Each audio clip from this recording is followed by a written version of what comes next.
علی ذالک لمن الشاہدین والشاکرین والحمد للہ رب العالمین ان اللہ وملائکتہ یصلون علی النبی یا ایہا الذین آمنوا صلوا علیہ وسلموا تسلیما الصلاۃ والسلام علیک یا سید یا رسول اللہ وعلی آلک واصحابک یا سید یا حبیب اللہ الصلاۃ والسلام علیک یا سید یا نبی اللہ وعلی آلک واصحابک یا سید یا نور اللہ اللہم صلی علی سیدنا و مولانا محمد معدن الجود والکرم وآلہ وصحبہ وبارک وسلم۔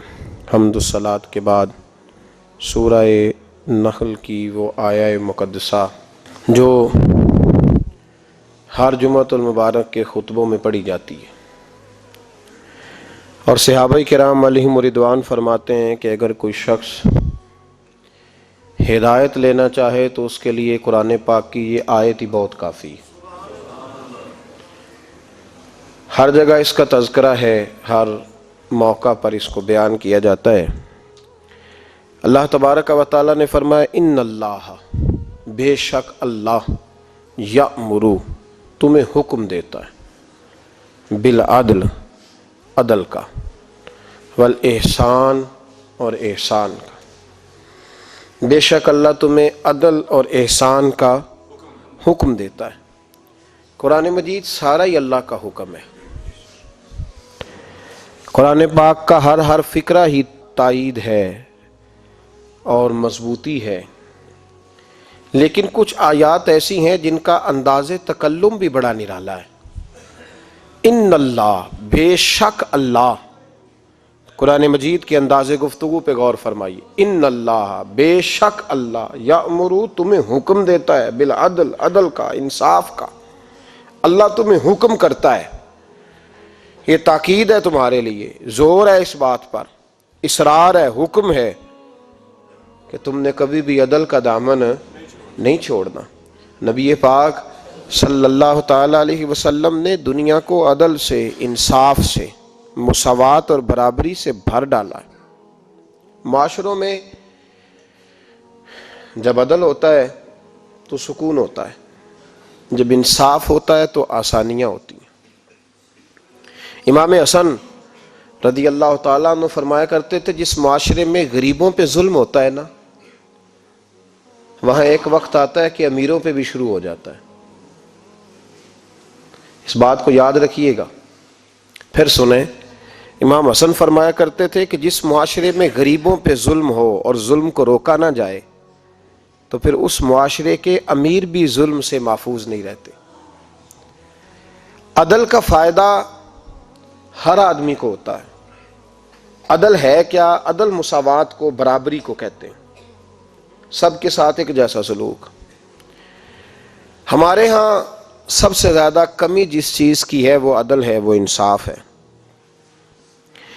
عدل اور انصاف مساوات اور برابری کے معنوں میں چونکہ استعمال ہوتا ہے، تو یہاں کوئی شخص بھی کسی بھی لحاظ سے اپنے آپ کو عدل کے لیے پیش کرنے کو تیار نہیں، محاسبہ نہیں۔ مساوات کا مطلب برابری ہے نا جی، لیکن کوئی شخص بھی تیار نہیں کہ میں بل جمع کرانے گیا ہوں تو چلو میں لائن میں لگ جاؤں۔ کہتے میرا اکاؤنٹ ہے، مینیجر میرا واقف ہے، لہذا میں یہ کام نہیں کروں گا، میں تو ڈائریکٹ جاؤں گا۔ بتائیے انصاف قائم ہوگا؟ رشوت کا بازار کب گرم ہوتا ہے؟ جب پاسپورٹ کے آفس جانے والے لوگ کہتے ہیں نا کہ لائن میں نہیں لگا جاتا ٹوکن کے لیے، لہذا 500 دو کسی کو، تو عدل قائم ہوگا؟ انصاف ہوگا اس طرح؟ ہم تو تقاضا روز کر رہے ہیں کہ حکومتیں ظالم ہیں بھی، فلاں آدمی بڑا شفاق ہے، فلاں لوگ جو ہیں وہ پیسے کے لیے سارا کچھ کر رہے ہیں، لیکن کیا ہم اپنی ذات سے تقاضا عدل شروع کرنا ہے؟ کیا ہر گھر کے اندر صرف بہو ظالم ہوتی ہے؟ سسر سے کبھی غلطی نہیں ہوئی؟ ساس سے کبھی کوئی، اس سے کبھی کوئی صاحب نہیں ہوا؟ کیا ہم نے اپنے آپ کو کبھی پیش کیا ہے؟ کچھ ایسی جگہ ہیں جہاں ہم اپنے آپ کو پیش کر سکتے ہیں کہ نہیں یہاں جناب مجھ سے بھی پوچھ لو، میری بھی فلاں موقع پر غلطی ہے؟ انصاف تو ذات سے شروع ہوتا ہے۔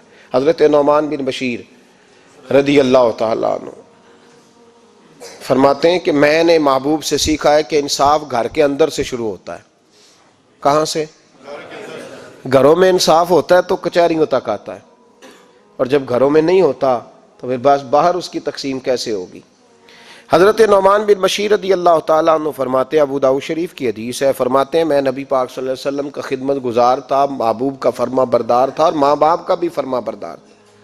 میرا ایک بھائی تھا جو نافرمان تھا، میرے والد گرامی مجھ سے راضی رہتے تھے چونکہ میں فرما بردار تھا، اور اس بھائی سے ناراض رہتے تھے۔ میرے ابا جی نے میرے لیے گھوڑا خریدا اور گھوڑا خرید کر کے مسجد نبوی شریف میں لائے۔ عرض کرنے لگے یا رسول اللہ صلی اللہ علیہ وسلم، یہ میرا بیٹا ہے نعمان، آپ کا بھی فرما بردار ہے، میرا بھی فرما بردار ہے، میں نے اس کے لیے نا یہ گھوڑا خریدا ہے، تو میں اس گھوڑے کی لگام آپ کے سامنے اس کے ہاتھ میں دینا چاہتا ہوں تاکہ آپ گواہ بن جائیں کہ میں نے بیٹے کو یہ ہبہ کر دیا ہے، دے دیا ہے۔ تو محبوب پاک علیہ السلام نے میرے والد کی طرف دیکھ کے فرمایا دوسرے بیٹے کو بھی گھوڑا لے کے دیا ہے؟ دوسرے کو بھی دیا ہے؟ عرض کی حضور نہیں، اس کو نہیں دیا۔ تو لفظ ہیں ابو داؤد میں، نبی پاک نے فرمایا پھر تو گناہ اور زیادتی پر مجھے گواہ بنانے آ گیا۔ اور دو جملوں میں میرے محبوب پاک علیہ السلام نے ہمیں بتلایا کہ عدل کہاں سے شروع ہوتا ہے۔ فرمایا فاتقوا اللہ فاعدلوا اولادکم، اللہ سے ڈر اور اپنی اولاد میں انصاف کر۔ ڈر اللہ تعالیٰ سے، اپنی اولاد میں عدل کر، انصاف کر۔ اگر ایک چیز اس کو لے کے دی ہے تو دوسرے کو بھی لے کے دے۔ ہمارے ہاں نا ایک لفظ پایا جاتا ہے میرا لاڈلا ہے، 5 بیٹے ہیں تو سب سے آخر والا میرا، تو باقی 4 کون ہے؟ بتلائیے، یہ لاڈلا لفظ رکھا کیوں گیا؟ اس کی ضرورت کیا درپیش ہوئی؟ بھئی میرا جو سب سے آخر نمبر والا بچہ ہے نا، 5ویں نمبر کا میرا لاڈلا ہے، تو باقی 4 پہ بھی حکم لگاؤ نا، وہ کیا ہے؟ کوئی نام دو ان کو بھی۔ تو گھر کے اندر فساد تو آپ نے تب شروع کیا جب عدل ہی نہیں ہوا۔ پھر آپ کہیں گے کہ یہ میری بات سنتا ہے تو فلانا بیٹا نہیں سنتا تو ٹھیک کرتا ہے، سمجھانے کے لیے کہہ رہا ہوں۔ بھئی آپ نے خود ہی تو کہا یہ میرا لاڈلا ہے تو دوسرا میرا لاڈلا نہیں۔ میں اس فکرے سے بہت ساری جگہوں پہ پریشان ہوتا ہوں کہ آپ نے، اور پھر 4 بیٹوں کے بیچ ہی آپ نے کہہ دیا کہ چوتھا میرا لاڈلا ہے۔ تو اب بتائیے ان تینوں کے دل پہ کیا گزری؟ وہ پھر منصوبہ بندی کریں گے نا۔ پھر جب کل ان کی بیگم آ کے ان کے کان میں کہے گی نا کہ اماں تیرے بچوں کو پیار سے نہیں دیکھتی، تو اسے فوراً یاد آئے گا ہاں 18 سال پہلے میری اماں نے کہا تھا چھوٹا میرا لاڈلا ہے، تو اس کے تو ذہن میں وہ باتیں گردش کریں گی۔ تو گھر توڑنے کا آغاز تو ہم نے خود کر دیا۔ ایک گھر کے اندر باقاعدہ جماعت اور علیحدہ گروہ بندی تو ہم نے خود کر لی جب ہم نے یہ کہہ دیا کہ یہ لاڈلا ہے۔ ہاں میرے نبی پاک علیہ الصلوۃ والسلام نے بعض مواقع پر بیٹیوں کی دلجوئی زیادہ کرنے کا کہا۔ دلجوئی اس لیے کہ بیٹی مسافر ہے، اس نے جانا ہے، وہ مہمان ہے، اس نے نکلنا ہے، دلجوئی کے لحاظ سے، اس لحاظ سے نہیں کہ جائیداد میں باپ بیٹوں پہ ظلم کر کے بیٹی کو زیادہ دے دے، یہاں اس کی بھی گنجائش نہیں۔ لیکن یہ جو عدل کا تقاضا ہے یہ ہے جب گھر کے اندر عدل ہونے لگے، انصاف ہونے لگے۔ پتہ ہے سسر صاحب کو پتہ ہے کہ ساس بہو کے جھگڑے میں غلطی میری بیگم کی بھی ہے، اسے پتہ ہے ساری بات کا۔ کیا خیال ہے آپ کا؟ ہوتا ہے نا پتہ کہ نہیں جی اس میں نا تھوڑا بیگم صاحبہ کا بھی قصور ہے، لیکن چونکہ وہ جو بیٹی آئی ہے وہ کسی کی ہے نا، اس لیے جب بات کریں گے تو یہ کیسے ہو سکتا ہے کہ بات انصاف کی ہو؟ یہ ممکن نہیں۔ میرے نبی پاک علیہ الصلوۃ والسلام نے ہمیں جو دین عطا فرمایا ہے اس کے تقاضے جو بیان فرمائے، تو عدل کا ترازو جب کسی کے ہاتھ میں دیا تو پھر اس کو یہ حکم دیا کہ تو انصاف کر۔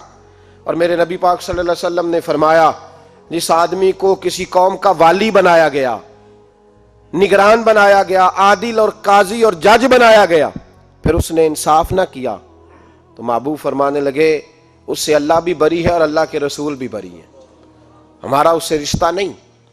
تو نظام عدل ہی نہیں قائم کیا تو یا رسول اللہ جو کرے، جو نہ کرے اس کے بارے میں فرمایا بری ہے اس سے، اور جو کرے اللہ اکبر، اس کی بھی شان میرے مصطفیٰ نے کمال ہی بیان کر دی۔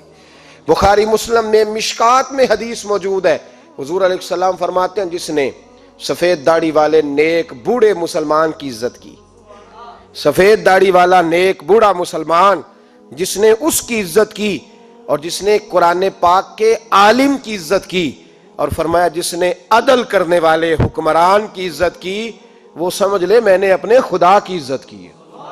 اتنا بڑا درجہ، اتنا بڑا مرتبہ، اتنے بڑے لفظ کہہ دیے۔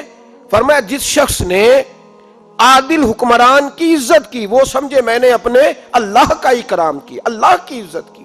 یاد رکھیے گا، نا انصافی پر سزا ہے، اور اگر کوئی انصاف کرے تو اس کے لیے جزا بھی بڑی اعلیٰ ہے، اس کے لیے پھر اللہ رسول کی بارگاہ میں انعامات بھی بڑے گراں قدر ہیں، اس کا اعزاز اور اکرام بھی بہت زیادہ ہے، لیکن شرط انصاف ہے۔ تقاضا یہ ہے کہ ہم انصاف کریں، عدل کا ترازو جب ہمارے ہاتھ آئے تو ہم یہ نہ دیکھیں کہ یہ ہمارا اپنا ہے۔ اللہ قرآن مجید کی سورہ نساء میں فرماتے ہیں انصاف کے لیے کھڑے ہو جاؤ، چاہے تمہارا کوئی اپنا قریبی کیوں نہ ہو، انصاف کے لیے کھڑے ہو جاؤ۔ دیکھو، انصاف خرابی تب ہوتی ہے جب لوگ منصب دیکھ کر انصاف کرتے ہیں، منصب دیکھ کر۔ جب منصب نہ دیکھا جائے، رسول اللہ کا قانون دیکھا جائے صلی اللہ علیہ۔ حضرت عمر بن عاص رضی اللہ تعالیٰ عنہ نے مصر خود فتح کیا تھا، خود فاتح تھے، حضرت عمر نے انہیں گورنر مصر بنا دیا۔ ان کا بیٹا ایک عام آدمی کے بیٹے کو کہنے لگا چلو اپنا اپنا گھوڑا دوڑاتے ہیں، بھلا کون جیتتا ہے۔ گھوڑے دوڑے، عام آدمی کا بیٹا جیت گیا۔ گورنر صاحب کے بیٹے نے درہ اٹھایا، اور درہ اٹھا کر کے اس جیتنے والے غریب آدمی کی کمر پہ درے مارے۔ اس کو جب درے لگے تو بیٹے نے گھر آ کے باپ کو اپنی لہو لہان کمر دکھائی۔ باپ کے دل میں بڑی قدر ہوتی ہے اولاد کی، درجے تو لوگ ماں کے بیان کرتے رہتے ہیں، لیکن جتنا باپ پیار کرتا ہے اس کا بھی تقاضا کوئی کر نہیں سکتا۔ والد نے جب دیکھا نا لہو لہان ہے گردن، تو والد چیخے، روئے، اور پھر پتہ نہیں اگلے 1.5 منٹ میں اس بچے کے والد کو کیا ہوا، اس نے آنسو پونچھے اور بیٹے کو کہنے لگا میرے گھوڑے کے پیچھے بیٹھ۔ کہا کدھر جانا ہے؟ فرمانے لگے یہ ظلم کا دور نہیں، یہ عمر کا دور ہے۔ ہاں ایسی بات ہے کوئی جو مرضی کر جائے؟ بیٹھ میرے گھوڑے پہ۔ آدھی رات کے وقت پہنچے مدینے، اور باہر جا کے وہ آدمی پکارنے لگے، کہنے لگے عمر باہر آؤ، نکلو خوابگاہ سے۔ جب غریبوں پہ ظلم ہو تو پھر حکمرانوں کو سونے کی اجازت نہیں ہوا کرتی، باہر آؤ۔ فاروق اعظم آدھی رات کو اٹھ کے آئے، کیا ہوا؟ کہا عمر دیکھ، یہ بیٹا جو میں نے اپنے منہ کے نوالے کھلا کھلا کے پالا ہے، ذرا میرے لال کی پشت دیکھ، تیرے دور حکومت میں یہ حال ہوگا۔ حضرت فاروق اعظم نے کہا جاؤ بلا کے لاؤ فاتح مصر کو۔ حضرت عمر بن عاص بیٹے سمیت آئے۔ جناب فاروق اعظم فرمانے لگے مجمع میں کھڑا کر کے، فرمایا کیوں مارا تو نے اس کو؟ گردن جھک گئی۔ فرمایا تو گورنر کا بیٹا تھا اس لیے مارا ہے؟ اس غریب آدمی کے بچے کو کہا درے پکڑ، اور گورنر کے بیٹے کو اس کے سامنے مار، اور اتنے مار کے اسے سمجھ آئے۔ جب اس کو درے لگ رہے تھے تو لوگ دیکھ رہے تھے۔ تھوڑی دیر گزری تو حضرت سیدنا عمر فاروق رضی اللہ تعالیٰ عنہ نے فرمایا گورنر مصر کو بھی سزا دو، اس کے کپڑے اتروا کے اسے ٹاٹ کا لباس پہناؤ۔ لوگ کہنے لگے حضور گورنر صاحب کی کیا غلطی؟ سنو اور یاد رکھنا۔ حضرت فاروق اعظم کہنے لگے اس بچے کے دل میں بات ڈالی کس نے کہ تو گورنر کا بیٹا ہے؟ کس نے بات ڈالی کہ تو چودھری کا بیٹا اور باقی کمی ہوتے ہیں؟ کس نے سکھایا اسے؟ وہ طاقتیں بھی ہم کچھ لیں گے جو سکھاتی ہیں کہ فلانا بڑا ہے فلانا چھوٹا ہے۔ فرمایا نا، جب کوئی رسول اللہ کا کلمہ پڑھ لیتے ہیں وہ برابر ہو جایا کرتے ہیں۔ اس کو کس نے سکھایا؟ کس نے سکھایا اس کو؟ گورنر کو بھی۔ اور پھر حضرت عمر نے تاریخی جملہ کہا، حضرت عمر بن عاص کی طرف دیکھ کے فرمایا جب اللہ نے ان لوگوں کو آزاد پیدا کیا تم نے کیوں غلام بنا لیا ہے؟ جب رب نے آزاد پیدا کیا تم نے کیوں غلام بنایا ہے؟ عزیزو یاد رکھو، جب انصاف کا بول بالا ہوتا ہے پھر کوئی آدمی ڈرتا ہے، یہاں انصاف نہیں ملتا۔ اور میں آپ خود ایک بات یاد آ گئی، حضرت عمر کا زمانہ تھا تو غسان کے بادشاہ نے کلمہ پڑھ لیا۔ جو لوگ غریب کہلاتے ہیں نا وہ ذرا میری بات پہ زیادہ توجہ کریں، غریبوں کو سنانے لگا ہوں، غریب ذرا توجہ کریں۔ غسان کے بادشاہ نے اسلام قبول کر لیا، اور اسلام قبول کرتے ہی وہ آئے حج کرنے۔ حج کے بعد فارغ ہوئے تو ایک نفلی طواف کر رہا تھا غسان کا بادشاہ، شاہ غسان۔ آج تو خانہ کعبہ میں بھی وی آئی پی پروٹوکول ملتا ہے، آج تو مسجد نبی میں بھی وی آئی پی پروٹوکول ہوتا ہے، یہاں آ کے بھی، یہاں بھی، اور دیکھتے صحیح تو کھڑا کہاں ہے، یہاں بھی پولیس والوں نے بازو پکڑے۔ سوچو تو صحیح، یہ حال کر دیا تم نے مذہب کا۔ طواف کعبہ ہو رہا ہے اور غسان کے بادشاہ نے جبہ پہنا ہوا ہے باریک اور لمبا، وہ طواف کعبہ کر رہا تھا تو ایک غریب آدمی کا پیر اس کے جبے پہ آ گیا۔ جب پیر آیا تو اس نے پلٹ کے غریب کے منہ پہ تھپڑ مارا۔ جب تھپڑ مارا تو اس غریب نے سیدنا فاروق اعظم کی عدالت میں مقدمہ کر دیا، کہا بادشاہ نے تھپڑ مارا ہے۔ حضرت عمر فاروق رضی اللہ تعالیٰ عنہ نے بادشاہ کو بلایا، فرمایا تو نے اس غریب کو مارا ہے؟ کہا جناب اس نے پیر رکھا تھا۔ تو فرمایا پیر رکھا تھا تو کیا ہو گیا، تو نے کیوں لمبا جبہ پہنا تھا، تجھے سمٹ کے چلنا چاہیے تھا۔ کہا میرے لیے حکم کیا ہے؟ حضرت عمر کہنے لگے یہاں اسے رات میں راضی کر لے، ورنہ صبح اسی جگہ اسی کونے میں خانہ کعبہ کے سائے میں وہ غریب تیرے منہ پہ تھپڑ مارے گا اور تجھے تھپڑ کھانا پڑے گا۔ غریبوں سنو سنو، ساری رات وہ غسان کا بادشاہ غریب کی منت کرتا رہا تو راضی ہو جا۔ غریبوں تم سے شکوہ ہے، تم 2-4 لاکھ پہ راضی ہو جاتے ہو۔ غریبوں تم سے شکوہ ہے، تم انصاف ہونے نہیں دیتے۔ غریبوں تم تھوڑی تھوڑی بات پہ مطمئن ہو جاتے ہو، تھوڑی تھوڑی بات۔ جتنے غریب تن ہیں لباسوں سے دور دور، اتنی ہی چادریں میں مزاروں سے چھین لوں، اور جتنے غریب گھر ہیں اجالوں سے دور دور، اتنی ہی روشنی میں ستاروں سے چھین لوں۔ اتنی تو ہمتیں ہو میری کم سے کم بلند کہ شاہوں کے تاج فقط اشاروں سے چھین لوں۔ تمہاری زیادتی ہے، تم نے ظلم پروان چڑھایا ہے۔ جب تم چودھری کے کہنے پر، ایم این اے کے کہنے پہ راضی ہو جاتے ہو، تم انصاف ہونے نہیں دیتے۔ ڈٹنا سیکھو، کھڑے ہونا سیکھو۔ جب اسے کہا نا راضی ہو جا، تو وہ غریب کہنے لگا میں راضی ہو جاؤں اور کل تو کسی اور کو بھی تھپڑ مارے؟ فرمایا جتنی تیرے پاس دولت ہے لا کے قدموں میں رکھ۔ ہم دولتوں کی پرواہ اس لیے نہیں کرتے کہ ہم نے محمد عربی کا چہرہ دیکھا ہوا ہے، اب میری نگاہوں میں جچتا نہیں کوئی، اس لیے کہ جیسے میرے محبوب ہیں ویسا نہیں۔ تم اثر لینا چھوڑ دو، تم اثر بڑا لیتے ہو، ہاں تمہارے اوپر چیزیں اثر انداز ہوتی ہیں، اس لیے انصاف نہیں ہوتا۔ ڈٹنا سیکھو، کھڑے ہونا سیکھو۔ جو بھائی ڈٹ جاتا ہے نا وہ بڑے کمال کر جایا کرتا ہے۔ ساری رات مناتا رہا۔ حضرت عمر سے کہنے لگا وہ نہیں مانتا، تو جناب عمر کہنے لگا پھر تیاری کر لے، ہم بادشاہ نہیں دیکھیں گے، دولت نہیں دیکھیں گے، ہم رسول اللہ کا دین دیکھیں گے، ہم نبی پاک کا نظام دیکھیں گے۔ وہ بادشاہ رات کو دوڑ گیا، بھاگ گیا، جا کے عیسائی ہو گیا۔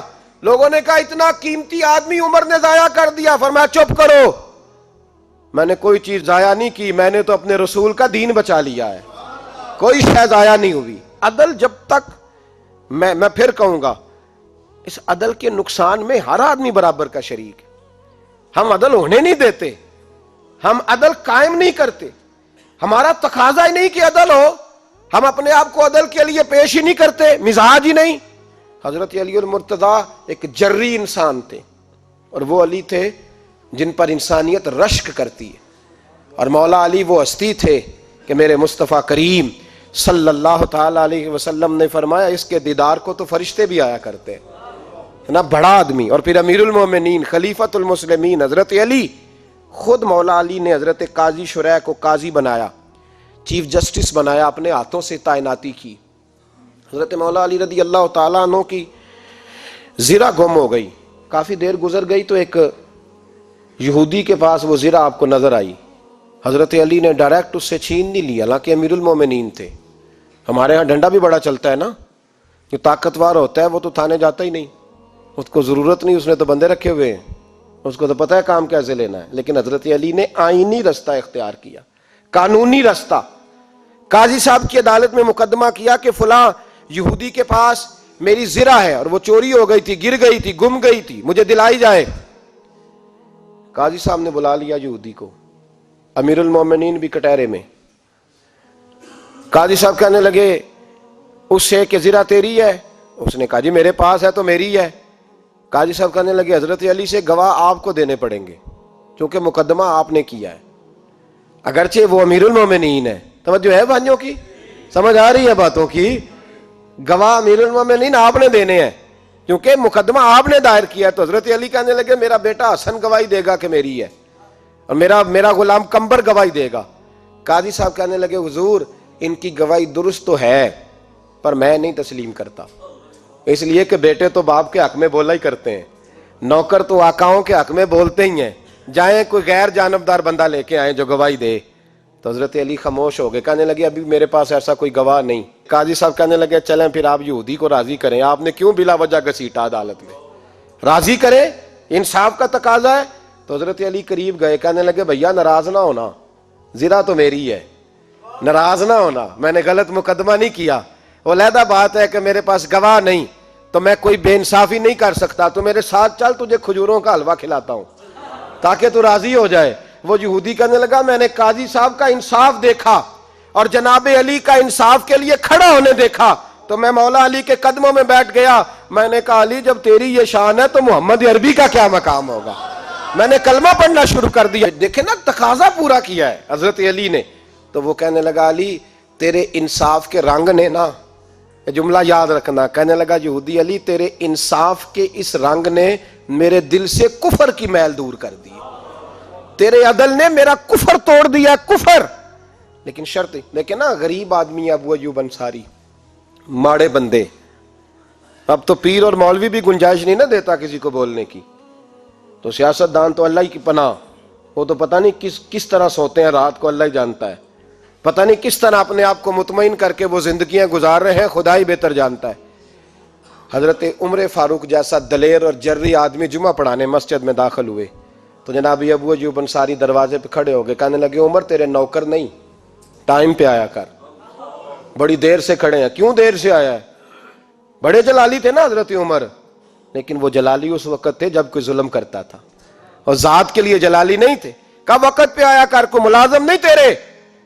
تو سیدنا فاروق اعظم منبر پہ چڑھے اور فرمانے لگے اللہ ابو ایوب انصاری کا بھلا کرے, جب تک اس طرح کے لوگ موجود ہیں کوئی بادشاہ بگڑے گا نہیں, اللہ اس کا بھلا کرے, اس نے میری توجہ صحیح. اور پھر عمر رو پڑے, رو کے فرمانے لگے مسلمانوں معاف کر دو, غلطی کوئی نہیں, میرے پاس کرتا ایک ہی ہے, اور عبداللہ کی ماں نے وہ دھو کے خشک ہونے کو ڈال دیا تھا, غریب ہوں, کرتا دوسرا کوئی نہیں, تو وہ ذرا نا خشک ہونے میں آ کے دیکھ لو ابھی بھی گیلا ہے, مجھے معاف کر دو, میری غلطی نہیں ہے. صحابہ درد کے ساتھ رونے لگے اور کہنے لگے اللہ اس طرح کے حکمران ہمیشہ عطا کرتا رہتا. میرے بھائی تو انصاف کا رنگ تو دیکھ, ان تقاضوں کو سمجھنا. یہاں کسی کی جرت ہے بول سکے, طاقت ہے کسی کی, لیکن انہوں نے اپنے آپ کو پیش کیا, سامنے پیش کیا اپنے آپ لوگوں کے سامنے. دو مال غنیمت کی چادریں بانٹ رہی ہیں, سب کو ایک ایک ملی ہے. فاروق اعظم جمعہ پڑھانے آئے تو اسی چادر کا کرتا, اسی کی تامت. لوگ کھڑے ہو گئے, عمر بتا تو نے دو کیوں لی, یہ انصاف ہے, یہ عدل ہے, کیوں لی دو؟ تو حضرت عمر کہنے لگے میرا بیٹا جواب دے گا. عبداللہ بن عمر بولے, کہنے لگے ابا جی کے کپڑے بڑے پرانے ہو گئے تھے, میں نے اپنے حصے کی بھی اپنے ابا جی کو دے دی ہے. دیکھیں نا یہ انصاف میرے نبی پاک نے کیا ہے, صحابہ نے سیکھا ہے. میں اور آپ تیار نہیں, ہم تیار نہیں انصاف کے لیے, ہمارا مزاج نہیں انصاف کا, ہمیں خود بہت سارا آگے پیش ہو کے رنگ دکھانا پڑے گا, اس کے لیے ہماری تیاری نہیں. اس لیے ہم حکمرانوں کو گالی دے کے چپ کر جاتے ہیں, اس لیے ہم وکیلوں کے کہتے ہیں بکتے بڑا ہیں, جج بکتے, یہ باتیں کر کے ہم خاموش ہیں. ہم پیش نہیں کر پا رہے, ابھی تک ہم اپنے آپ کو کھڑا نہیں کر پا رہے کہ ہم سے مطالبہ کرو انصاف کا, کھڑا نہیں. حضرت سیدنا علی المرتضیٰ شیر خدا رضی اللہ تعالیٰ عنہ فرماتے ہیں بدر کے لیے جب جا رہے تھے تو سواری ایک تھی, سوار تین تھے, ایک سواری اور سوار تین. فرماتے ہیں نبی پاک صلی اللہ علیہ وسلم نے فرمایا تین کٹھے نہ بیٹھنا, دو بیٹھیں, سواریوں کو تکلیف ہوتی ہے. قربان جاؤں, کیسا رسول دیا ہے جو جانوروں کے حقوق کا بھی خیال فرماتے ہیں صلی اللہ علیہ وسلم. فرمایا دو بیٹھیں. حضرت علی کہتے ہیں پہلے میں اور نبی پاک صلی اللہ علیہ وسلم بیٹھے, اور تیسرے ہمارے ساتھ ابو درداء رضی اللہ تعالیٰ عنہ. فرماتے ہیں جا رہے تھے بدر کے لیے، پہلے میں اور حضور بیٹھے، پھر نبی پاک اور ابو دردہ بیٹھے. فرماتے ہیں پھر نمبر لگ گیا میرا اور ابو دردہ کا، اور مصطفیٰ نے گھوڑے کی لگام تھامی تو حضرت ابو دردہ تڑپ اٹھے، کہنے لگے علی نہ طبیعت مانتی ہے، نہ ادب مانتا ہے، نہ عشق مانتا ہے، تو اس طرح کر، میں تو چھوٹا ہوں. آپ کہیے رسول پاک سے، آپ ہر لحاظ سے بڑے ہیں، آپ عرض کیجئے کہ حضور نہ ادب مانتا ہے، نہ عشق مانتا ہے، نہ پیار مانتا ہے، نہ تقاضا ہے، مہربانی کرے آ جائیں. حضرت علی ہاتھ باندھ کے عرض کرنے لگے محبوبہ ٹھیک ہے، باری آپ کی پیدل چلنے کی ہے، پر مہربانی کریں، ادب پیار اور محبت مجبور کر رہی ہے. تو حضور نے فرمایا علی چپ کر، میں عدل نہیں کروں گا تو لوگ عدل سیکھیں گے کیسے؟ اگر میں عدل نہیں کروں گا تو قوم سیکھے گی کیسے؟ مجھے عدل کرنے دے، انصاف کرنے دے. فرمایا چلنے دے مجھے پیدل، کچھ نہیں ہوتا. تقاضا عدل جب تک پورا نہیں ہوتا، آپ یقین کریں میرے اساتذہ کہا کرتے تھے میں عدالت کو عدالت نہیں کہتا، کچہری کہتا ہوں، اس لیے کہ عدالت وہ ہوتی ہے جہاں عدل ہوتا ہے. یہاں تو حال یہ ہے، بتائیے وکیل کو نہیں پتا ہوتا کہ جو میرے پاس آیا یہ غلط آدمی ہے، وہ اس کی حمایت کرتا ہے کہ نہیں، اس کے ساتھ چلتا ہے کہ نہیں، جھوٹ کے ساتھ آخر تک لڑتا ہے کہ نہیں لڑتا. جو گواہ بن کے جا رہے ہوتے ہیں انہیں پتا ہوتا ہے کہ نہیں کہ ہم جھوٹے کی گواہی دینے جا رہے ہیں. تو پھر کیا سارا ظلم حکومتیں کر رہی ہیں؟ معاشرہ بھی تو اپنی ترتیب بدلے نا، لوگ بھی تو اپنا رنگ بدلے نا، لوگ بھی تو طبیعت بدلے نا. کون منتخب کرتا ہے انہیں ظالموں کو؟ عوام، اور پھر اس کے بعد شکوہ بھی عوام ہی کرتی ہے. خدا را تقاضے سمجھو، مزاج سمجھو، طبیعت سمجھو اسلام کی. میرے نبی پاک صلی اللہ علیہ وسلم نے عدل کا بول بالا کیا، ہر مقام پر، ہر نقطے پر رسول پاک صلی اللہ علیہ وسلم نے عدل عدل اور عدل کی آواز بلند فرمائی. کوئی مقام ایسا نہیں. آپ پڑھیے کتاب میں، اگر ایک کلمہ پڑھنے والے اور یہودی کا فیصلہ آیا ہے اور نبی پاک صلی اللہ علیہ وسلم نے یہودی کو حق میں سمجھا ہے تو نبی پاک نے یہودی کے حق میں فیصلہ دیا ہے. وہ منافق بگڑ گیا ہے، حضرت عمر کے پاس گیا ہے، لیکن حضور نے فرمایا جہاں جاتا ہے جا، فیصلہ وہی کیا جائے گا جو عدل پہ مبنی ہوگا، جو انصاف پہ مبنی ہوگا. ہماری طبیعتوں کے اندر سے وہ جو جس سٹیج پہ کو بیٹھا ہے وہ وہاں بڑا ہے، وہ جہاں بیٹھا ہے وہ سلطنت کا مہاراجا ہے. وہ کہتا ہے نہیں نہیں میرے پاس سارا کچھ ہے، یہاں تو میں اختیارات استعمال کروں گا، وہ استعمال نہ ہوئے تو پھر دولت استعمال کروں گا.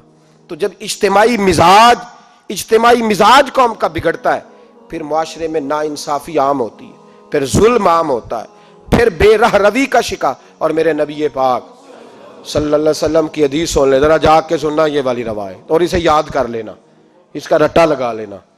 حضور نے فرمایا تھا جس معاشرے میں بے حیائی عام ہوگی وہاں ایسی بیماریاں پیدا ہوں گی جن کا علاج ہی کوئی نہیں ہوگا. اور حضور نے فرمایا جس قوم کے اندر انصاف نہیں ہوگا وہاں قتل عام ہوگا. انصاف نہیں، جب تک مجرم کو سزا نہیں ملتی، جب تک مجرم کو سزا نہیں ملتی اتنی دیر تک لوگوں کے لیے وہ نشان عبرت نہیں بنتا، اتنی دیر تک لوگ باز نہیں آتے.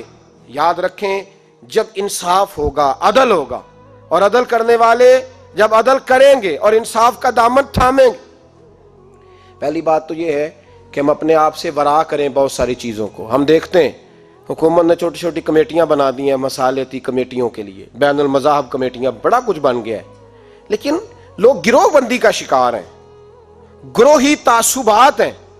دیکھتے ہیں کہ ہمارا ووٹ کس طرف ہے، ہمارا مزاج کس طرف ہے، اس رنگ میں ملت کا اجتماعی نقصان ہو جائے، شیرازہ بکھر جائے. اور میں شروع میں کہہ چکا ہوں، امام حسن فرمایا کرتے تھے اگر غریب پر ظلم نہ روکا جائے گا تو وہ ظلم امیر کے دروازے تک بھی جائے گا. ایک وقت آئے گا کہ امیروں کے ساتھ بھی زیادتیاں ہونے لگیں، اس لیے کہ جب ظلم ہوتا ہے تو اس کی آگ بھی پورے معاشرے کو لپیٹ میں لیتی ہے، اور جب انصاف ہوتا ہے تو اس کی برکتیں بھی سارے معاشرے کو فائدہ دیتی ہیں. عدل انصاف ضروری امر ہے. حضرت عمر فاروق رضی اللہ تعالیٰ عنہ جناب زید بن ثابت رضی اللہ تعالیٰ عنہ کو خود قاضی بنایا تھا. حضرت زید بن ثابت کو قاضی خود بنایا، خود تعینات کیا. حضرت ابی بن کعب رضی اللہ تعالیٰ عنہ نے نا حضرت عمر پر مقدمہ کر دیا حضرت زید بن ثابت کی حکومت میں، خود حضرت عمر پر. جناب عمر جب پہنچے نا وہاں سب لوگ بیٹھے رہے. ایک شخص کہنے لگا تم اپنے امیر کے لیے کھڑے نہیں ہوئے. حضرت زید بن ثابت کہنے لگے چپ کر جا، ان پر مقدمہ ہے، وہ حساب دینے آئے ہیں، امیر المومنین بن کے نہیں آئے. سامنے کھڑا کیا، تو گفتگو کے دوران کوئی ایسا موقع آیا کہ حضرت عمر کو قسم دینی پڑی. تو حضرت زید بن ثابت حضرت ابی بن کعب سے کہنے لگے یار لحاظ کر، وہ فاروق اعظم ہے، امیر المومنین ہے ہمارے، اور تو ان سے قسم کا مطالبہ کر رہا ہے.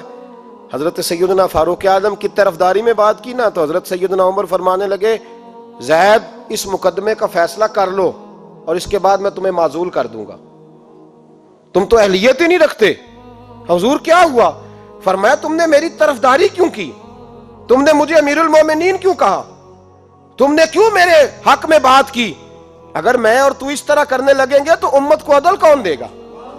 اگر میرا اور تیرا یہ رنگ ہو جائے گا، کیوں تو نے مجھے امیر المومنین کہا؟ اس وقت میں اپنی صفائی دینے آیا ہوں، عمر بن خطاب سے زیادہ میرا کوئی تعارف نہیں ہونا چاہیے، کیوں تم نے یہ لفظ کہے؟ اور فرمایا اگر مجھ پر قسم آئے گی اور جو میرے اوپر لاگو ہوگا مجھے وہ کام کرنے کا تمہیں حکم کرنا چاہیے تھا. یہاں تو حال ہی کوئی نہیں، مزاج ہی کوئی نہیں. ہماری قوم بڑی سمجھدار ہے، حکمران بھی بڑے سمجھدار ہیں. ممتاز حسین قادری رحمت اللہ علیہ کو پھانسی ہوئی تو لوگ کہنے لگے مولوی شدائی ہو گئے. فیصلہ تھا عدالت کا تو ماننا چاہیے تھا. ایک فیصلہ ایک پیپلز پارٹی کے سابقہ صدر کے بارے میں بھی عدالت نے دیا تھا، اور پھر آپ کی پارلیمنٹ نے اس فیصلے کو کنڈم کیا، مذمت کی، اور اٹھ کے کہا گیا کہ ہم مذمت کرتے ہیں، فیصلہ غلط تھا. جب حضرت ممتاز قادری کے حق میں فیصلہ آئے تو اس وقت لوگ بولتے ہیں، کہتے ہیں دیکھو جناب عدالت کا فیصلہ ہے اور مولوی کہہ رہے پھانسی نہ دو. اور جب ایک شخص پر، ایک عام آدمی پر فیصلہ آئے اور بڑی عدالت کرے اور وہ چوکوں چوراہوں میں کھڑا ہو کے کہے کہ ہم اس فیصلے کو نہیں مانتے، پھر کوئی آدمی نہیں بولتا. پھر کسی جگہ ہم نے کہا تھا بچ جا، تو رسول اللہ صلی اللہ علیہ وسلم کی ناموس والوں کا لحاظ کر، اللہ رسول تیرا خیال فرمائیں گے. لیکن یہاں عدل اور انصاف کے تقاضے بڑے عجیب ہیں. غریب کے حق میں فیصلہ اور ہے اور امیر کے حق میں فیصلہ اور ہے. چودھری صاحب پہ درخواست آ جائے تو ایس ایچ او صاحب ٹیلی فون کرتے ہیں، چودھری صاحب درخواست آئی ہے تواڈے تو دا کی کرنا جے، او دا کی کرنا، تواڈے تے اپلیکیشن آئی ہے، لینی ہے کہ نہیں؟ اور اگر غریب آدمی بیچارہ ریڑھی والا 4 بیٹیوں کا باپ ہے اور نہ وہ گدھا گاڑی پہ بیچتا ہے فروٹ، تو غلط کراسنگ کی وجہ سے مقدمہ ہو گیا ہے، تو چودھری کو ساتھ لے کے وہ گیا ہے، چونکہ 4 بیٹیاں نا، اور کل اس کی ملکیت وہی 5000 تھا جس کا اس نے فروٹ خریدا تھا. چودھری بھی کرسی پہ، ایس ایچ او بھی کرسی پہ، اور غریب آدمی زمین پہ بیٹھا ہے، اور ایک ایک زبان سے 32 گالیاں اسے دی جا رہی. وہ کہتا ہے چودھری صاحب تہاڈی مہربانی، میں تو شامی گھر جانا ہے تے میری تیاں روٹی کھانی، مہربانی کرو میرا سامان واپس کر دو، مہربانی کرو خدا را میرا سامان دے دو. او یار ظلم یہ ہے کہ یہاں امیر کے لیے قانون اور ہے اور غریب کے لیے قانون اور ہے. اس وقت پھر ظلم ہوتا ہے، پھر زیادتی ہوتی ہے، پھر ملتیں نہیں بنتی، پھر اس سے ڈاکو پروان چڑھتے ہیں، اس سے پھر ظالم پروان چڑھتے ہیں. اپنے آپ کو پیش کرو. یاد رکھو میرے نبی پاک صلی اللہ علیہ وسلم نے فرمایا ظلم قیامت کے اندھیروں میں سے ایک اندھیرا ہوگا. ظالموں کو قیامت کے دن ٹھوکریں لگیں گی، رستہ نہیں ملے گا. اپنے آپ کو پیش کریں، چھوٹی سی بھی زیادتی، چھوٹا سا بھی ظلم نہ ہونے پائے. انصاف کے تقاضے پورے ہونے چاہیے. نبی پاک صلی اللہ تعالی علیہ وسلم نے جو امت ہمیں بنایا ہے تو اس امت میں انصاف کا بول بالا ہے. کوئی آدمی انصاف سے بالا تر نہیں. بہت بڑی بات کرنے لگا ہوں. امام ابو نعیم نے لکھا ہے خود رسول پاک نے اپنی ذات کو انصاف کے لیے پیش کیا. اس بات کو میں جب کبھی سوچتا ہوں نا تو لگتا ہے کہ روح پرواز کر رہی ہے اور پتہ نہیں کہاں کہاں سے ہو آئی ہے. انصاف کا بول بالا ایسے نہیں ہوتا. حضرت فاروق اعظم اور مولا علی اور عثمان غنی اور ابو بکر صدیق اور سیدنا قاضی شرح جیسے لوگ ایسے ہی تیار نہیں ہوتے. ان کے پیچھے جو میرے رسول پاک صلی اللہ علیہ وسلم کا مزاج ہے اس کو سمجھیں، غور کریں. میں جب اس پہلو کو دیکھتا ہوں نا، آپ یقین کریں یہ روایت میں کبھی کبھی پڑھتا ہوں اور کبھی کبھی اس کو بیان کرتا ہوں تو میں کھو جاتا ہوں بہت ساری جگہوں پہ. پتہ نہیں کہاں کہاں کا سفر طے ہو جاتا ہے. حضرت عکاشہ بن محصن رضی اللہ تعالیٰ عنہ فرماتے ہیں کہ نبی پاک صلی اللہ علیہ وسلم کے وصال سے 2-3 دن پہلے کی بات، محبوب پاک صلی اللہ علیہ وسلم نے فرمایا سب لوگوں کو مسجد نبوی میں اکٹھا کرو. اکٹھا کیا. جب کوئی نئی آیت آتی تھی یا کوئی جنگ کی تیاری ہوتی تھی تو لوگ اکٹھے کیے جاتے تھے، سب کو اکٹھا کیا. کہتے ہیں جب حضور کا حجرہ نور کھلا تو 2 آدمی بظاہر حضور کو سہارا دے کے لائے. اتنی بخار اور کمزوری ہے. حضور منبر پہ بیٹھے اور جب نبی پاک بات کرتے ہیں تو ہاتھ مبارک پہ بظاہر راشا ہے، کانپتے ہیں دست اقدس. محبوب نے مجمع پہ نظر ڈالی، فرمایا تمہیں کسی نئے حکم کے لیے نہیں بلایا، بس اللہ نے اپنے ایک بندے کو اجازت دی، چاہے تو دنیا میں رہے اور چاہے تو اس کی بارگاہ میں حاضر ہو جائے. اس بندے نے پردے کا فیصلہ کیا ہے، میں نے تمہارے بیچ وقت گزارا ہے، تمہارے ساتھ رہا ہوں. حضور فرمانے لگے میری زبان سے، میرے قول سے، میرے فعل سے غلاموں کسی کو تکلیف پہنچی ہو تو بدلہ لے سکتا ہے. یہ نہیں فرمایا معاف کر دو، اٹھو اور بدلہ لو. حقیقی جمہوریت تھی نا. حضرت عکاشہ بن محسن پیچھے سے کھڑے ہو گئے، بوڑھے آدمی، کہنے لگے حضور ایک جنگ میں صفیں سیدھی کراتے کراتے میری ننگی پشت پہ درہ مارا تھا آپ نے، بدلہ لینا ہے. عجیب ہی منظر بن گیا مسجد نبوی کا. آنسو بہنے لگے، لوگ تڑپنے لگے. محبوب نے فرمایا بلال جاؤ، فاطمہ کے گھر میں درہ پڑا ہے، لے آؤ. حضرت بلال کہتے ہیں سیدہ کے دروازے پہ دستک دی. اماں جی نے کہا کون؟ اماں جی میں غلام بلال ہوں، وہ درہ چاہیے تھا. تو سیدہ کہنے لگی نہ تو جنگ ہے نہ جہاد ہے، حضور نے درہ کیا کرنا ہے، طبیعت مبارک تو علیل ہے. بلال ماجرا کیا ہے؟ حضرت بلال رو پڑے، کہنے لگے ایک صحابی بدلہ لینا چاہتے ہیں. حضرت فاطمہ نے امام حسن اور حسین کو باہر نکالا، درہ دیا. کہنے لگی بلال عکاشہ سے کہنا میرے بیٹوں کے وجود پہ 100 درے مارے.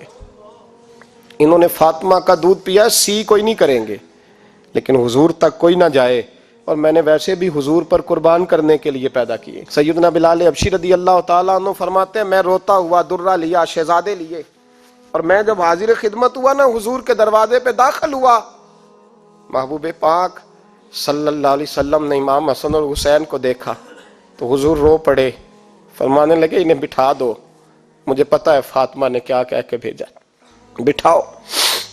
شہزادے بیٹھ گئے. میرے محبوب پاک علیہ السلام نے فرمایا عکاشہ کو درہ دو. حضرت عکاشہ کہتے میں درہ لے کے آگے بڑھا تو کسی نے میرا پیر تھاما. جب میں نے نیچے دیکھا تو ابو بکر صدیق تھے. کہنے لگے یار میری کمر پہ مار، حضور کے قریب نہ جانا. نبی پاک نے فرمایا صدیق ہٹ جا یار بیچ میں سے آنے دے. کہتے میں ذرا آگے بڑھا تو مولا علی شیر خدا نے میرا پیر تھاما. عکاشہ نہ کر، میں نے کہا آنے دو. محبوب فرمانے لگے علی ہٹ جاؤ اسے آنے دو. حضرت علی شیر خدا بھی ہٹ گئے. جناب عکاشہ قریب آئے، کہا حضور ذرا کمر سے کپڑا تو ہٹائیں، میری پشت اس وقت بغیر کپڑے کی تھی. محبوب نے کپڑا ہٹایا اور جناب عکاشہ نے درہ جو اٹھایا تو صحابہ کی چیخیں نکل گئیں، رونے لگے اور نہ کرنا یار نہ کرنا. جناب عکاشہ نے درہ دور پھینکا اور حضور کے وجود کو چومنے لگے. کہنے لگے کس نے درہ مارنا تھا؟ میں تو جاتے جاتے حضور کا بوسہ لے کے اپنے لیے جنت اکٹھی کرنے جا رہا تھا. میرے محبوب پاک صلی اللہ علیہ وسلم نے فرمایا جس نے جنتی دیکھنا ہو میرا عکاشہ دیکھے. امت کو درس دیا، امت کو درس دیا. پیش کر اپنے آپ کو انصاف کے لیے، آگے بڑھ، پیش کر اپنے آپ کو انصاف کے لیے اور کھڑا ہو جا عدل کے لیے. ان اللہ یأمر بالعدل والاحسان، اللہ تمہیں حکم دیتا ہے عدل کا. میرے مصطفیٰ کریم صلی اللہ علیہ وسلم نے خود، حالانکہ وہ درہ جو محبوب پاک صلی اللہ علیہ وسلم نے ان کو مارا وہ عمدن نہیں تھا، وہ تو صفیں سیدھی ہو رہی تھی. کہا تم بھی آگے ہو جاؤ، تم پیچھے ہو جاؤ، روٹین ہوتی تھی. بھائی میرے محبوب صلی اللہ علیہ وسلم یہ پیغام دے کے گئے ہیں امت کو، عدل کا دامن تھام، انصاف سے زندگی گزار، انصاف کے ساتھ وقت گزار. اور اگر تو انصاف نہیں کر، محمود غزنوی بیٹھے ہیں، ایک بندہ تڑپتا اور روتا ہوا آ گیا، روتا ہوا. کہا کیا ہوا؟ کہنے لگا حضور میں غریب ہوں. اور ایک بات اس طرح بھی ملتی ہے کہ عورت تھی اور بی بی آ کے کہنے لگی حضور میں غریب نہیں ہوں، 3-4 بیٹیوں کی ماں ہوں، خامد فوت ہو گیا. شاہی خاندان کا ایک نوجوان میرے گھر آتا ہے اور میری بیٹیوں کے ساتھ ظلم کرتا ہے، مہربانی ہو جائے. محمود غزنوی کہنے لگے تو جا. سپاہیوں سے کہنے لگے بی بی دوبارہ آئے تو میں سویا ہوا بھی ہوں تو مجھے اٹھا لینا. کہا جیسے ہی وہ تمہارے گھر میں آئے مجھے بتانا. بی بی کہتی ہے تیسرے دن میں دوبارہ گئی، دروازے شاہی پہ دستک دی تو محمود فوراً نکلے، لباس پہنا جنگ کا، نیزہ، تلوار، تیر، کمان، گھوڑے پہ بیٹھے میرے ساتھ چلے، اور کہتے ہیں جب اندر داخل ہوئے تو وہ نوجوان گھر کے اندر تھا۔ محمود غزنوی نے اندر جاتے ہی کہا جلدی سے چراغ بند کرو، دیا گل کر دیا، چراغ بند کر دیا، اور محمود نے 2 وار کی اور نوجوان کی گردن اڑا دی۔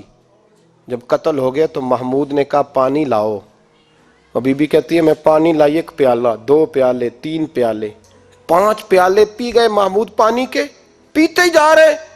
میں نے کہا بادشاہ کیا ہوا؟ تو محمود رونے لگا، کہنے لگا تجھے انصاف مل گیا نا؟ کہا مل گیا۔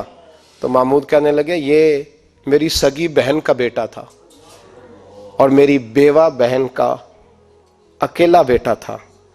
جب تو میرے گھر آئی کہ شاہی خاندان کا نوجوان آتا ہے تو میں نے تحقیق کی تو مجھے پتا چلا کہ وہ تو میرا اپنا بھانجا ہے۔ میں نے قسم کھائی تھی کہ جب تک تجھے انصاف نہیں ملے گا میں پانی نہیں پیوں گا، پانی نہیں پیوں گا۔ پانی اس لیے مانگا ہے کہ پیاس سے مر رہا ہوں، اور دیا اس لیے بند کیا ہے کہ بہنیں بڑی پیاری ہوتی ہیں نا، اور پھر بہن بیوہ ہو اور بیٹا اس کا یتیم ہو اور اکیلا ہو پھر رنگ اور ہوتا ہے نا، اس لیے چراغ گل کر کے میں نے اسے قتل کیا ہے کہ اگر مارنے لگوں تو کہیں بہن کا چہرہ نہ میری آنکھوں کے سامنے آئے، کہیں بھانجے کا تصور دیکھ کر میں اسے چھوڑ نہ دوں۔ ان اللہ یأمر بالعدل والاحسان، جب تک عدل اور انصاف ہوتا رہتا ہے، معاشرہ سکون سے بھرا رہتا ہے۔ یاد رکھو جس معاشرے میں عدل نہیں ہوتا، جس معاشرے میں انصاف نہیں ہوتا، جس معاشرے کے اندر لوگ اپنے آپ کو بالا تر سمجھنے لگتے ہیں، جس معاشرے کے اندر ہمارا تو یہ حال ہے کہ باہر سے آ کر ہمارا دشمن حملہ کر کے لوٹ جاتا ہے، ہمیں پتہ ہی نہیں چلتا، بس ٹھیک ہے مار گئے چھٹی ہو گئی۔ جس معاشرے کی بے حسی کا یہ عالم ہو کہ درجنوں لوگ قتل ہوں، اور میں دکھ سے یہ باتیں کرتا ہوں، دکھ سے۔ ایک دن نا اخبار پہ 4 قتلوں کی خبر بھی لگی ہوئی تھی اور ایک سیاستدان کی ممکنہ شادی کی خبر بھی لگی ہوئی تھی۔ کلیجہ پھٹتا ہے بات کرتے۔ وہ خبر اتنی چھوٹی سی تھی کہ آج ضلع لاہور میں 4 لوگ قتل ہو گئے، وہ خبر اتنی چھوٹی تھی، اور ایک سیاستدان نئی مداری کرنے لگا ہے، اس کی خبر بڑی تھی۔ اور قوم وہ ٹھیک ہے، پڑھنے والا بھی ایسا ہی ہے، میری طرح کے لوگ، انہوں نے وہ کہا وہ قتل تو روز ہوتے رہتے ہیں، یہ عام سے لوگ ہیں، غریب لوگ، یہ گاجر مولی ہیں، کوئی برج نہیں، کٹ گئے تو یہ شادی کی خبر بڑی ہے، اس پہ تبصرہ ہونا چاہیے۔ اسی وقت پھٹے آباد ہو جاتے ہیں، چونک آباد ہو جاتے ہیں، بحث شروع ہو جائے، وہ 4 آدمی قتل ہو گئے، ٹھیک ہے معاذ اللہ، مسئلہ ہی کوئی نہیں۔ اتنی بے حسی، اس قدر زیادہ سفاکیت، اور قومی میڈیا مداری گروہ کی خبریں بڑی دیتا ہے، اور جو بیچارے قتل ہو گئے سرے راہ، جن کی رپٹ بھی پتہ نہیں کب درج ہوگی، اور جن کے بارے میں پہلی کاروائی کا آغاز بھی پتہ نہیں کب ہوگا، ان کی خبریں چھوٹی ہیں۔ ہم تو اس طرح ہیں جیسے کوئی مداری لگائے گا تو ساری قوم وہاں کٹھی ہو جائے گی، یہ سنجیدہ قوموں کا وتیرہ نہیں۔ او بھائی، ہم پاکستانی، پنجابی، یہ سارا کچھ بعد میں ہے، سب سے پہلے ہم رسول اللہ کے غلام ہیں۔ ہمارے مزاج کے اندر وہ سارا کچھ ہونا چاہیے جو ہمارے نبی نے ہمیں عطا فرمایا ہے، ہمیں ان ساری چیزوں کو سیکھنا چاہیے جو رسول پاک نے ہمیں عطا فرمائی ہیں۔ اپنے مزاج کو تبدیل کریں، انصاف کا آغاز کریں، اور اگر کبھی غلطی ہو جائے تو ڈٹ کے کہیں ہو گئی، اپنے آپ کو پیش کریں۔ حضرت علی شیر خدا رضی اللہ تعالیٰ عنہ فرمایا کرتے تھے جسے دنیا میں سزا ملے گی اللہ دوبارہ قیامت میں نہیں دے گا، اس لیے کہ میرا رب بڑا کریم ہے۔ آپ فرمایا کرتے تھے وہ بڑے قیمتی لوگ ہیں جو دنیا میں سزا لیتے ہیں لیکن آخرت کی سزا سے بچ جایا کرتے ہیں۔ یہاں اگر اپنے آپ کو پیش کر لیا جائے، یہاں اگر انسان اپنے آپ کا محاسبہ کر لے، اس جگہ عدل قائم کر لے، صبح قیامت اس کے لیے آسانی ہو جائے۔ غریب سے لے کر امیر تک جو جس جگہ بیٹھا ہے، جس منصب پہ بیٹھا ہے، اسے تقاضا عدل قائم کرنا چاہیے، اسے انصاف کا بول بالا کرنا چاہیے، اسے ہر مقام پر یہ سوچنا چاہیے کہیں ایسا تو نہیں کہ میں بے انصاف ہوں۔ اور یاد رکھیں انصاف ہوتا ہے، نہ انصاف کی آنکھیں ہونی چاہیے اور نہ انصاف کا دل ہونا چاہیے۔ وہ دیکھے نہ کہ سامنے کون ہے، اور اس کا دل اگر دھڑکے تو صرف انصاف کے لیے دھڑکے، کسی اور کے لیے دھڑکنا نہیں چاہیے۔ اسے بالکل فیصلہ کرنا چاہیے، جو بھی سامنے آئے اسے فیصلہ کرنا چاہیے۔ اپنے آپ کو پیش کرنا سیکھیں، معاشرے میں انصاف کرنا سیکھیں، عدل کرنا سیکھیں. ہمارے ہاں انفرادی سطح پہ جب شروع ہوگا یہ کام، انفرادی سطح پہ، پھر وہ اجتماعی. آپ یقین کریں لوگ گفتگو کی حد تک بھی انصاف نہیں کرتے. کوئی آدمی اگر صحیح کہہ رہا ہے نا بات، لیکن ہمارے مفادات کو ٹھیس پہنچ رہی ہے تو اس کی مخالفت کرنا ہم ضروری سمجھتے ہیں. کہتے ہیں بات صحیح کر رہا ہے، پر چونکہ میرے مفادات کی نہیں، لہذا میں اس کو اس بات میں آگے بڑھنے کی اجازت نہیں دوں گا. 2-4 دن پہلے ایک صاحب مجھے سمجھانے لگے، کہنے لگے معاملات تھوڑے آگے بڑھ رہے ہیں، اب تو چیزیں بڑی ساری صحیح ہو گئی ہیں، علماء کو نرمی کرنی چاہیے. اور میں نے کہا کس بات کی نرمی؟ ہماری آواز تو اتنی مؤثر ہے ہی نہیں، ہم نے تو کبھی دعویٰ ہی نہیں کیا کہ ہماری وجہ سے بڑا انقلاب آ رہا ہے. اگر کونوں میں بیٹھ کے مسجدوں میں رسول اللہ کے نام کی دعائی دیتے تو اتنا تو موقع دو.